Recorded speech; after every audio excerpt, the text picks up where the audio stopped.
Thank you, Ronnie Jeff. We love you, boy. Today we have Mary Louise King speaking today. Most of us know her from her online presence and from speaking here. If you don't know much about Mary Louise, she enjoys getting fit through lovely light living and by finding joy in the moment. She teaches all kinds of different dance styles. Yoga and Pilates helps seniors to have healthy lives through movement. And today she's speaking to us on the topic, how will you be remembered?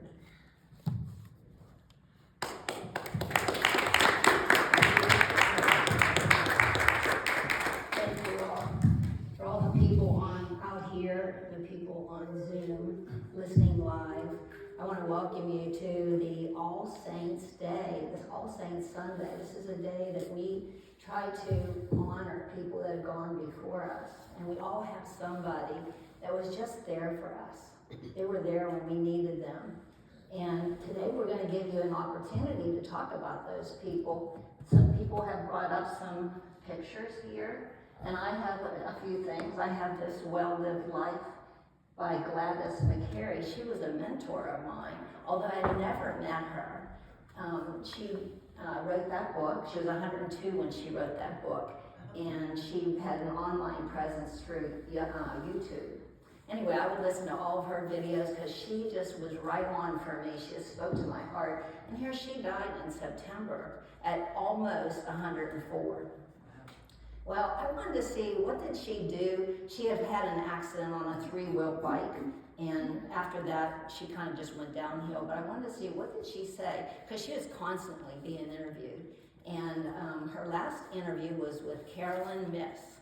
And she's a well-known author, but anyway, she had done a lot of research on near-death experiences, a lot of research. And so one of the things they were talking about on this interview was that some people, when they die, they actually get a review of their life. So they come back and they're able to tell about it. And so many of them said it was nothing about all their big accomplishments, like that they were a doctor, or they were a senator, or a mother or whatever. It was all these very small things that they did, how they helped one little person, a very small something that they did. And they were so encouraged by that. And right after I heard that, I was dancing up at Edgewood Summit. We go there once a month to dance with, and David does too, and Donna.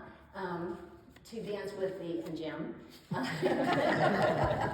We danced with the residents up there. And I said, hello, I'm Mary Louise. And he says, I know you. And I said, oh, really, how do you know me? And he says, well, I was going to the Y, and I was having trouble walking, and you helped me. And I had no idea I had done that. And I'm sure you've had people come to you like 10 years later and tell you something that you did that you don't even remember doing. And I think that's what it's going to be like when we get that review and we go to heaven. So anyway, I'm sure that you might have some people in your life that when they were living, you might not have even liked them. Like maybe you were too young to really understand them. It could have been an older adult and you were a younger person. And then after they died, it was because you had more life experiences, you sort of did start to understand them. And you ended up really loving them, but you never got a chance to tell them that because you just didn't care for them when they were living. Well, this actually happened to Jesus. I don't know if you know this, but when he was here on earth, before his crucifixion, his brothers and sisters didn't even like him. At one time, his mother and brothers went and said, you've got to come home. They didn't want him out doing his ministry. But after he died and went to heaven, 2 of his brothers actually wrote books in the Bible, and they are James and Jude. So afterwards, after he died, his family started accepting him. Of course, a lot of other people loved him. We know that he was the epitome of love. And we often look at him as we want to be like a disciple of him or try to figure out, what did he do? He had the light in him. We want to be like him, and we want our light to shine like his did. And sometimes we just don't see this at first, that all of us have light in us. We maybe are just missing it. And I wrote this is actually for me. this particular silhouette is on my website, and then I gave a few of you some copies of it. Around it are all the 12 powers and some more that I've added, because it helps me to realize that I have all these qualities inside me. They are invisible. I actually really enjoy them, because when you have gentleness, you enjoy your own gentleness, and you have love, you enjoy your own love. But that doesn't mean that everybody's going to see me as gentle and loving. In fact, my dad didn't. My dad my mom had a sister named Betty. And when I was just a little wee girl, my dad would say how much he hated Betty. He hated her. And I was just a little girl, and I was really scared when he talked like that. It just made me really afraid. And you know that when I became a teenager, the worst thing he could say, he said, "You are just like Aunt Betty." And he kept that attitude all the way up until almost when he died. I just could not prove that I wasn't like Betty or get him to love me.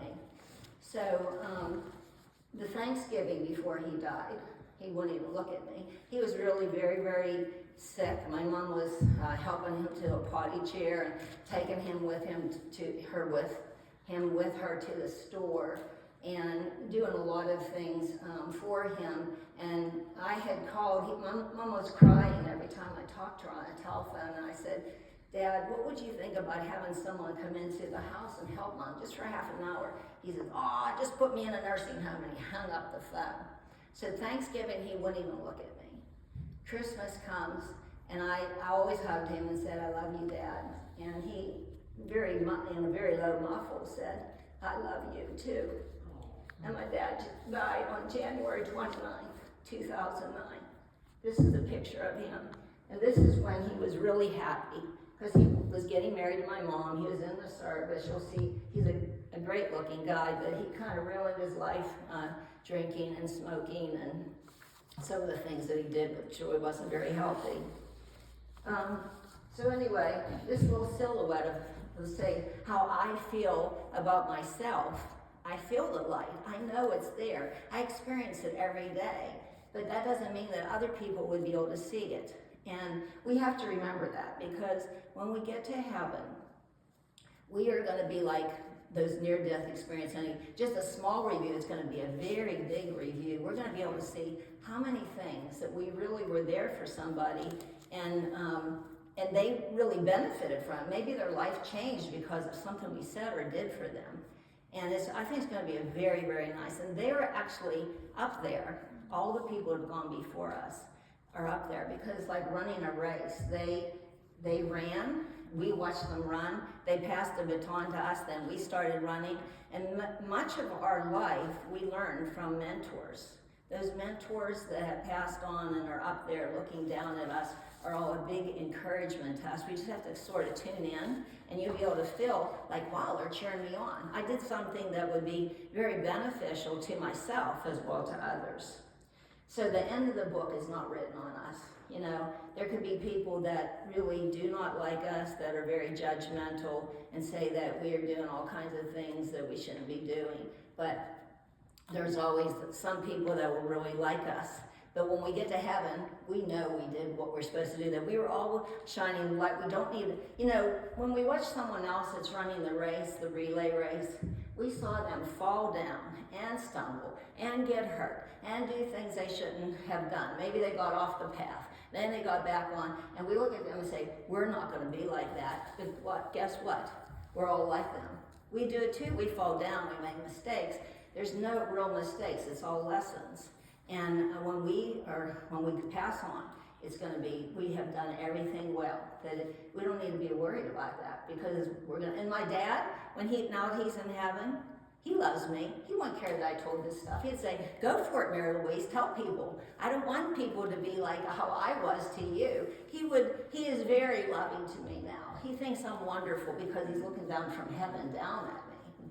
So we have a few people that have brought some pictures here, and they will want to talk about them. But before we do this, I'd like for you to find someone right in the pew. Don't leave anyone out. If there's only one person in the pew, you go find them.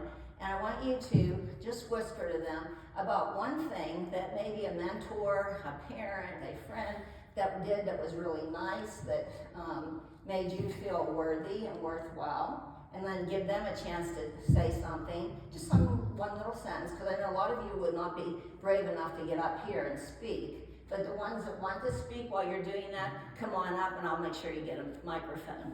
So let's do that right now. Split up in little wee groups, talk to each other a minute. This is church. Don't include Barbie.